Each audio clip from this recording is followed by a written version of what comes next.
অনেক দিন পর সকালবেলায় একটু মুড়ি দিয়ে দিনটা শুরু করলাম। তারপর এক বাটি ফ্রেঞ্চ অমলেট খেয়ে, কফি খেয়ে সোজা বেরোচ্ছি দোকান।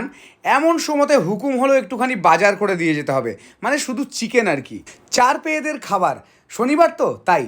তো সেটা বাড়িতে ডেলিভারি করতে এসে আর এক বিপদ, এই ছবি তুলে দাও, শর্টস নাও, এইসব বলতে বলতে মাথাটা গরম হয়ে গেল।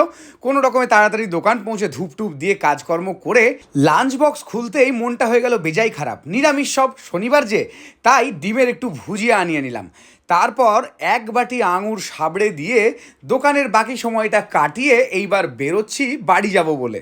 কিন্তু রেডি হয়ে বেরিয়ে দেখি রেলগেট পড়েছে দোকানের বাইরেই, তাই কিছুক্ষণ ওয়েট করে একদম ফাইনালি চলে গেলাম বাড়ি। তারপর আর সময় নষ্ট না করে দুজনে মিলে চলে গেলাম ওই বাড়ি, কারণ ডিউটিটা তো আছেই, সবারই খাবার টাবার মেয়েকে খেতে দিতে হবে।